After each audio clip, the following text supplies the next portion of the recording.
Shri Mataji Nirmala Devi and Sushi Kejarwalji, and the ladies who are very beautifully comparing this program. I am very thankful to all the lions who are present here and to all the Sahajyogis who have come all the way to attend this program in Calcutta. It's so heartening that I find it difficult to express it in human words, the way I envisage the vision that your founder must have thought of. I'm sure he must have been a realized soul himself. Apart from that, he looks like Confucius to me. As Confucius has talked of humanism, in the same manner, he has organized this beautiful organization of lions here. The name he has given lions is something so remarkable and so symbolic that, as you know, the goddess always uses lion as her vehicle. That is the vahana, specially used when at different levels she has to be compassionate as well as very harsh to the people who are trying to destroy humanity. The lion is a great animal. I don't know how many of you have seen a lion from close, but it's such a majestic animal. When it dies in a forest, the forest becomes absolutely desolate. No bird would chirp. You'll feel the complete silence in the forest because they think that our king has died now. Such a great catastrophe has fallen upon us. Who is going to protect us without the lion? Apart from that, it's a very dignified animal. It will not eat every day. Whenever he's hungry, he'll go and kill some animal and eat after some time, and after that he leaves that animal for other animals to eat that. He never interferes with the people who try to eat his kill. When he walks, the way he looks around is so gracious and so beautiful. He's a very compassionate animal. He's not ferocious at all, but when he is hungry, in the nature, he has to eat the meat. So he eats that, and there should be no objection to that from vegetarian people.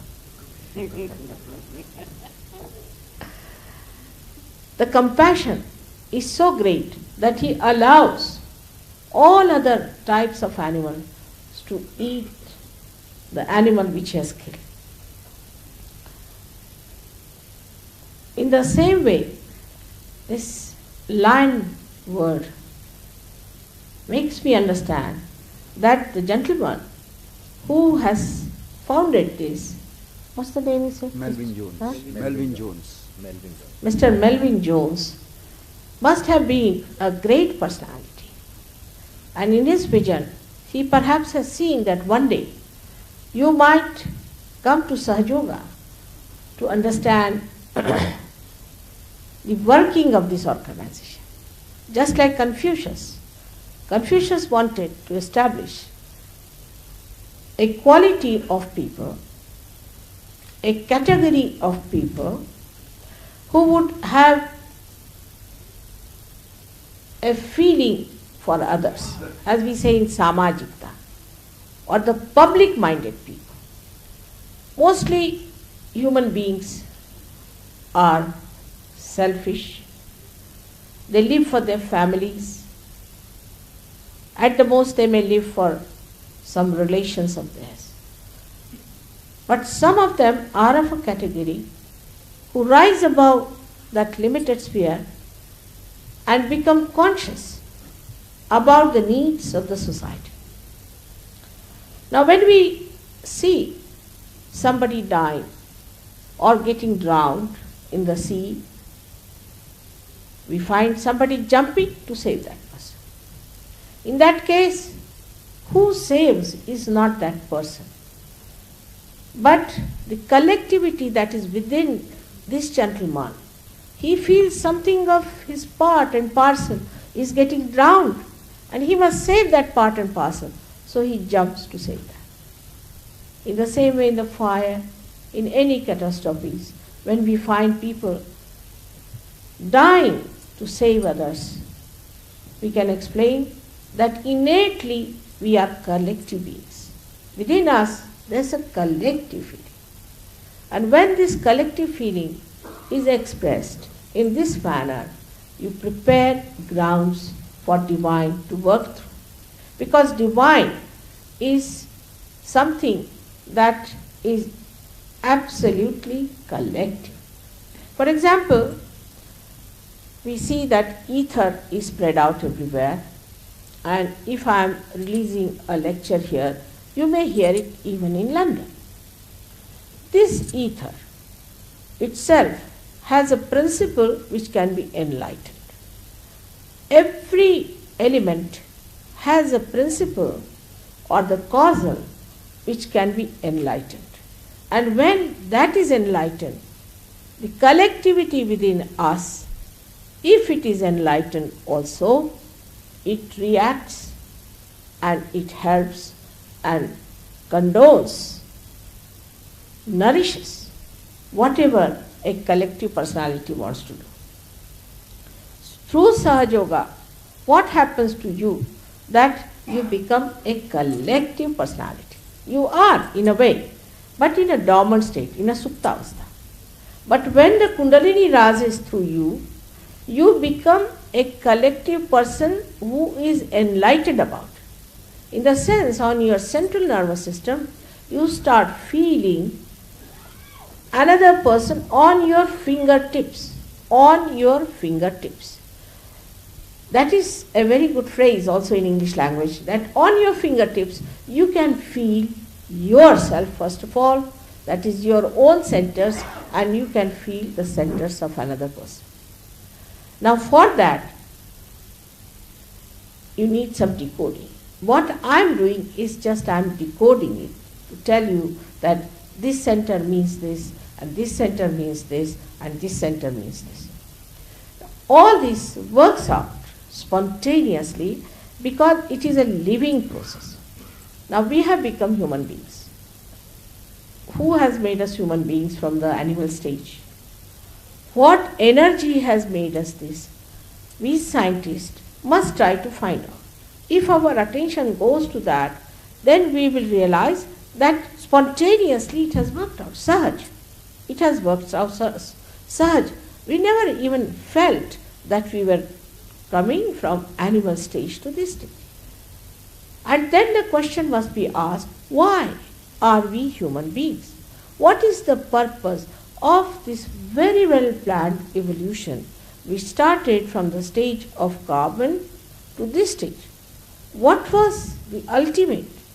Where did we have to reach? And here we have to take advice or recourse to those great seers we have mostly in our country and in many other countries. According to timings, people had to talk about. The times were there when they could not talk about Kundalini because people were not so much in a receiving state. There was no so much maturity, there was not so much understanding.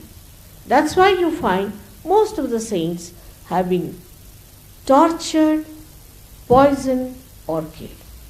If you look at Muhammad Sahib, he has said it very clearly in the Quran that at the time of Qiyamah, that is the resurrection time, your hands will speak and your feet will speak, and they will give the witness about you. That means at the time of your last judgment, you yourself will be giving witness about yourself. Now when he talks about resurrection, he has talked for so many pages, but nobody wants to listen to that.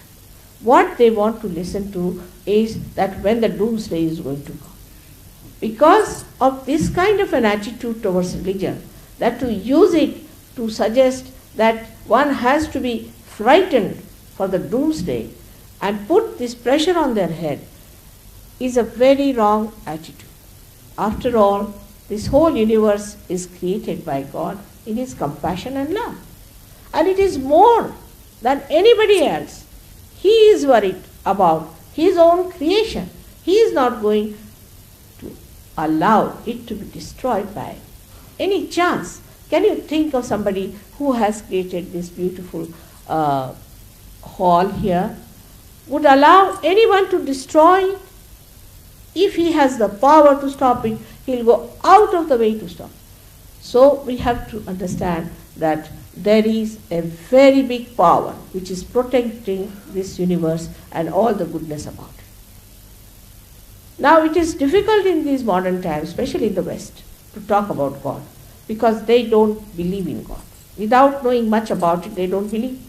Like I can say, I don't believe there is England. I can say that. I have not seen it. In the same way, they say we don't believe in God. But I think it is very unscientific to make such a statement. If you are a scientist, then you must have an open mind. An open mind that supposing whatever I am telling you is a hypothesis, then you have to see if this hypothesis works out, all right, then it becomes a law.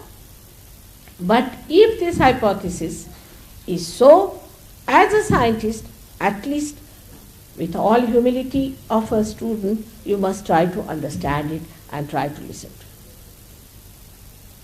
Guru Nanaka has talked about it, Sahaja Samadhila. Very clearly, I would say Guru Nanaka has done a maximum for us in this respect. Kabir Dasa has written all about Kundalini and everything. Like he says that when the Kundalini rises, it breaks the epitome of your physical being, that is the Brahmarandra, and you go into a complete Nirvichar Samadhi. Clearly he has said it, absolutely clearly. There cannot be more clear writings than Kabira's. But what human beings have made of all the incarnations, they have done the same to Sri Kabir and to Nanak Sahib. Like I was surprised that Kabira worked in Bihar. And there in Bihar, he called Kundalini as Surati. They call tobacco as Surati. Just imagine tobacco, which is against, it's a virus. Tobacco is nothing but a kind of a virus. It's a kind of a vegetable which has gone out of the circle of evolution. But he has put it Surati for Kundalini, while people use this word Surati for tobacco very openly. This shows how we have misused all these great incarnations and all their great teachings, and now people say, look at this, this is religion. What is this religion? It makes you fight. Is this religion that makes you do all kinds of nonsensical things? Is it religion that makes you sick? This is not the religion which was propounded by those great people. We should not bring bad name to them. We are doing a wrong thing just to use the word religion to bring really a juxtaposition religion on this earth. The religion is within ourselves. They also have said that unless and until you are a realized soul, you will not know what it is. Now I am reading my Gita, all right. Now you are reading your Gita, then what do you find? Now I am reading my Gita and I am leading a very good life and I am leading a very balanced life. Now what more, mother, should I do? It's a very common question from all the great intellectuals of our country. Now I say, You are a happy man? Yes, I am very happy person, I am very self-satisfied and I don't want anything in this one. What good are you doing to others? Little bit. I do some good also. I give some money, donations here and some charities there and all that. Even then, if you are like that, even if you are thinking that you are doing little patchwork here and there, still there is something missing in your life. And the missing in your life is that your awareness is not yet complete. It's a human awareness. And human awareness is not absolute awareness. This is the point we should know.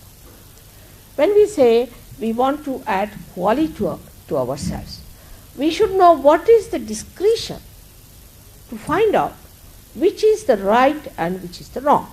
Now we have no sense of discretion of that kind. For example, now I am standing before you. Mr. Mehta has told you something about me, all right.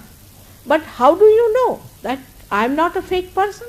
I could be a fake person myself, or anybody could be a fake person, a bad person, wrongdoer, whom you are helping. You might be doing some apatradan. Also possible that you might be helping a thief, a murderer, anyone. How will you know about it?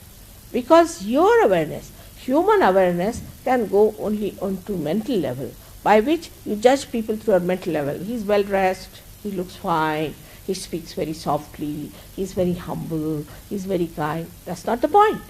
The point is you know it through your mental judgment, superficially, outwardly. How will you know about a person inwardly? Because your attention is not inward, you cannot penetrate into another person to find out how he is. The absolute awareness only comes when you become the spirit. When you get your realization and you become the spirit. When you are the spirit, then what happens? That you start feeling on your central nervous, the centers of all the people who are around you and your own centers. That's how you can say this is so, this is so. Now on a temple you go to, now somebody says this is a Swambhu temple. How do you know it is a Swambhu temple? How will you judge it is a Swambhu temple? You see that there are some people sitting selling hashish and bhang in a temple, and how are we to believe? Then we find that from some Gurudwara somebody comes and murders someone.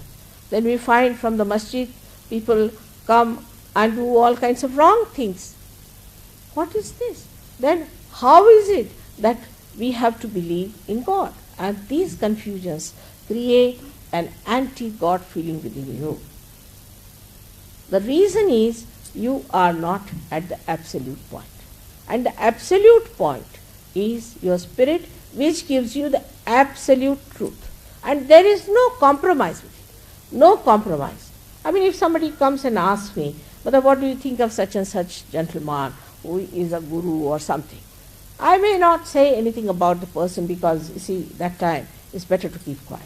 But if it comes to the harming of the person, I'll tell that person, whether they like it or not, openly, that this man is a devil. I have to do that. I'm your mother and I'm not going to tell you lies. There is no compromise. Like you will see in Christ's life, when there was this Mary Magdalene who was a prostitute. And Christ has nothing to do with a prostitute. He was absolutely the purest and the holiest. But when people started throwing stones at her, he came up with that courage of truth, and he stood before them and he said, "Those who have not committed any sin can throw stones at me." And they all dropped the stones. This kind of courage only can come when you know that you are standing on the truth itself. And the truth itself is the nourishing factor within us, which nourishes us, which gives us the real quality of genuineness. That you believe in the truth. There's no doubt about it, because you see the truth acts, it works, and it loves. This truth is in you. Through Sahajayoga you will find flows like Chaitanya Lahari, as they call it, or you call it as vibrations, but you have to little bit know about them. What are these? This is the all-pervading power of God that enlightens everything. It will enlighten even a little lamp if you have. You will be surprised if the enlightened light is there. Then you put a hand towards it. Supposing you are suffering from cancer. Take a position of cancer. How will you find out you have cancer? With Sahajayoga you can easily find out. If you see, when you put your hand towards the photograph, you will find all these would be burning. All these would be burning. That is, these centers will be all burning. That means in the void there is a catch. If you put hand to a candle, just to the candle, that's all in my photograph of course, and you put your left hand towards the photograph and put your right hand on the Mother Earth. The Mother Earth will suck in that which is Jada in you, because she is the one who absorbs that. You put the hand like this and you can cure the cancer. Now you may think that, Mother, it looks very simple. It is very simple. When you go to the fundamentals, it's very simple. The complications come later on. Cancer is caused, for your information, is by some sort of an attack from the collective subconscious. Now on our left hand side, we have got our subconscious and a collective subconscious. Freud he was a half-baked person, absolutely half-baked. So in his brain, I don't know what he saw and how he said it, but he said that we are nothing but our conditionings, and our conditionings must be removed.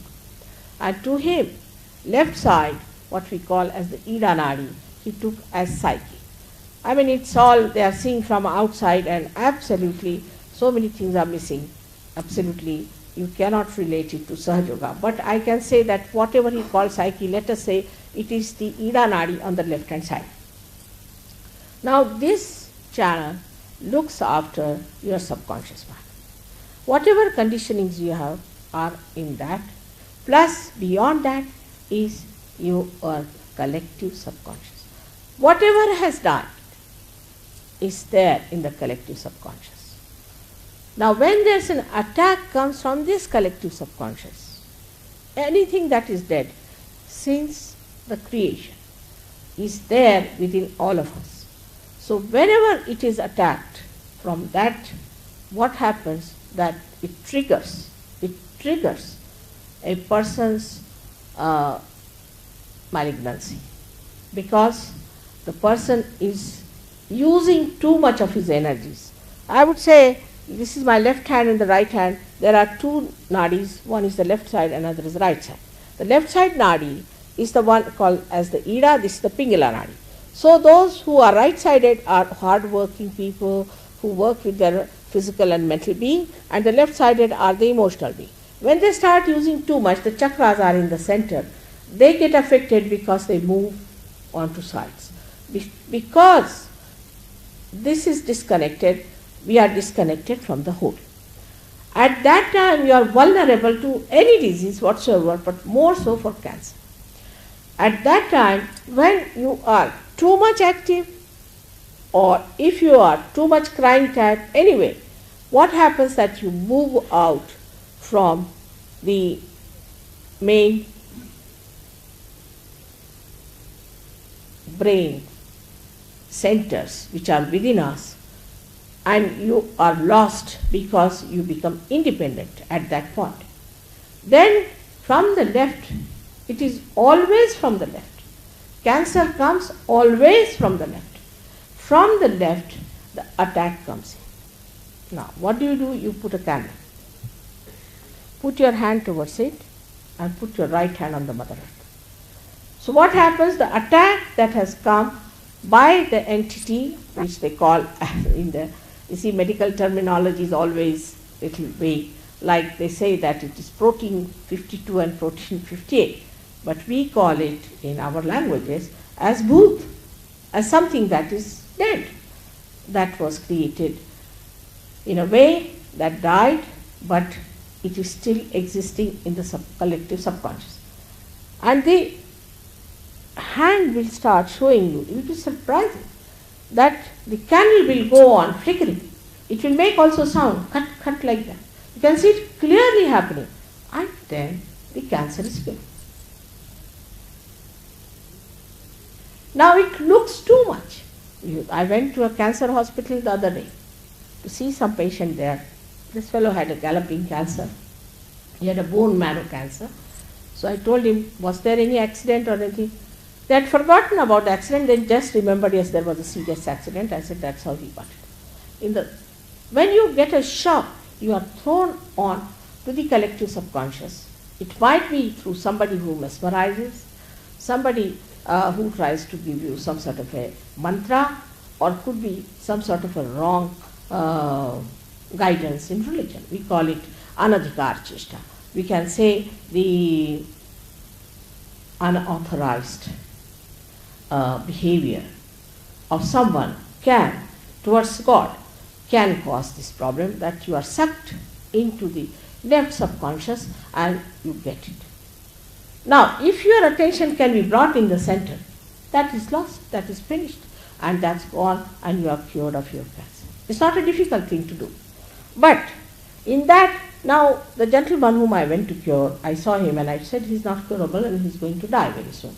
The reason is, when I had met him before 3-4 times, I told him, you better take your realization. His wife took it. But he was an intellectual, he used to always argue with me. He said, how can it be possible? How can it be that easy? I said, supposing I say here is a diamond and you can have it free. So will you refuse? You will take it? You will definitely take it. Not only you, but people from Australia will fly out and take it. In the same way, if I am saying it is so simple, why don't you accept? He said, how can it be simple? It should be difficult. One should pay for it. I mean, just imagine, how much are you going to pay for it? This is the concept that is in the intellectual mind, that the one who makes you work hard, makes you run about, and also takes a lot of money, is the real guru, is the real man who can give you what you want. It is a spontaneous living process which acts. But he would not accept. He was just arguing with me, and he said, no, it cannot be that simple. I am reading Gita, and in the Gita there is no mention of Kundalini. Naturally, that was not the time. Krishna talked about it in the place where there was a war on, and he was talking to Arjuna. There was no time to talk about Kundalini. So he didn't talk about it, but he did say that you are to be born again. You have to be born again. He suggested that. But when Ganeshwara wrote the treatise and he translated Gita into a simple Marathi language, he has in the 6th century, in the 6th chapter, very clearly, pointedly, absolutely, substantially said that it is the Kundalini which is going to solve the problem. He said it. Now, when he said that, the people who are in charge of religion said, 6th chapter, you are not supposed to read. You are not supposed to read. So people were so misguided, they said, oh God, then this is not to be read. So people used to paste paper on the 6th chapter and read the rest of the Ganeshwari. This is a very common experience of Maharashtra.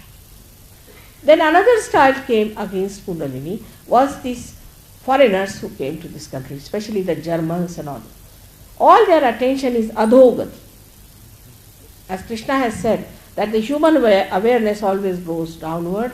In the brain, you have got the roots of it. So the Western ideas are all towards adhogati because they do not want to ascend. They have no idea of moksha. They have no idea of self-realization. The adhogati is so much today. It is so self-destructive that 65% people in that great America are schizophrenic. And they go to a psychiatrist and they're very proud of it. They'll tell you, I went to a psychiatrist, I paid him so much money and I gave him so many dollars. They are very proud of it. I said in India, if somebody goes to psychiatrist, he'll never get married. I mean, we have innate sense. We are so wise through our, perhaps maybe because we are such an ancient country, through our seers and all that, we do not think that to be psychologically disturbed is something great to be proud of. Everything is upside down. They are like antipodes. There's nothing to learn from them. If you see their ideas, you'll be shocked. Now I have lived there and I feel that this country is not only a yoga bhumi, but the people who are born in this country are real yogis, must be the great people of great punyas. Otherwise, why these people would not be born here? There are some great people born there also, but they are hankering after India. When they come to India, they touch the Mother Earth and put it to their head. They can feel the vibrations. We are not aware of what we have got. Where are we born?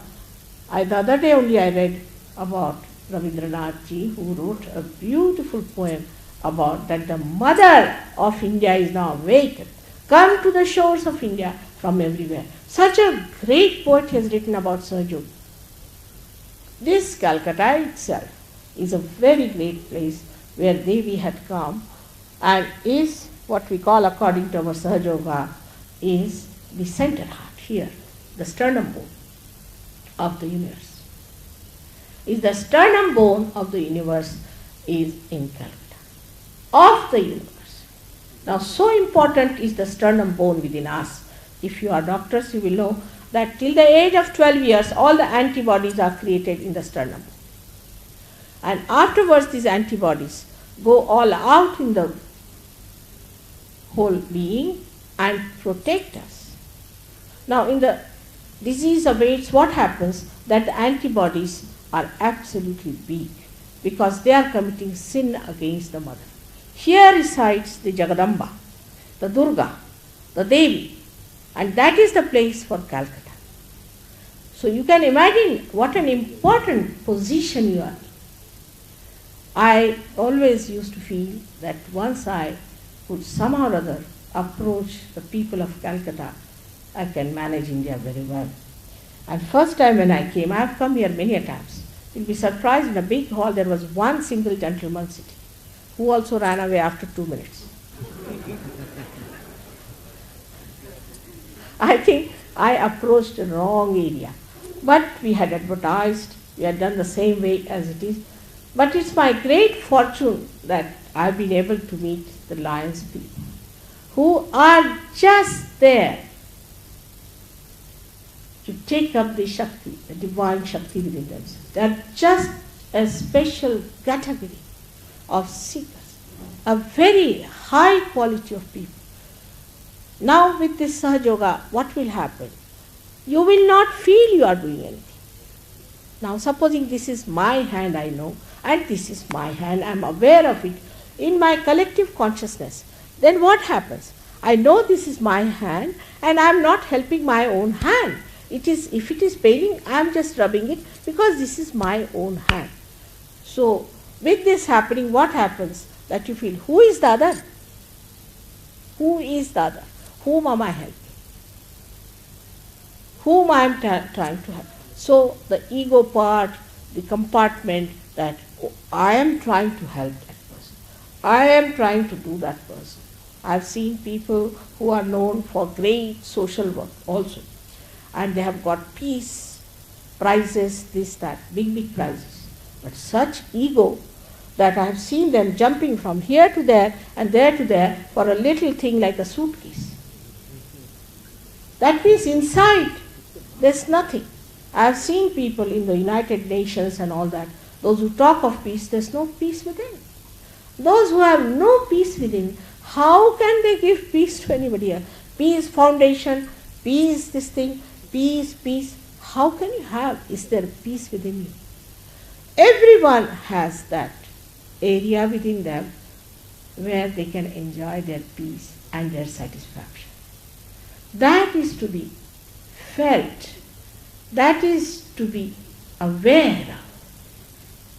In Sanskrit, we can say to be vida, from where the word Veda has come. Prabodha, the Bodha. or we can say that jnana, the word is used, is nothing but what you know on your central nervous system. You feel the peace within yourself. The whole turmoil is there, and inside you feel that peace. You are not disturbed anymore.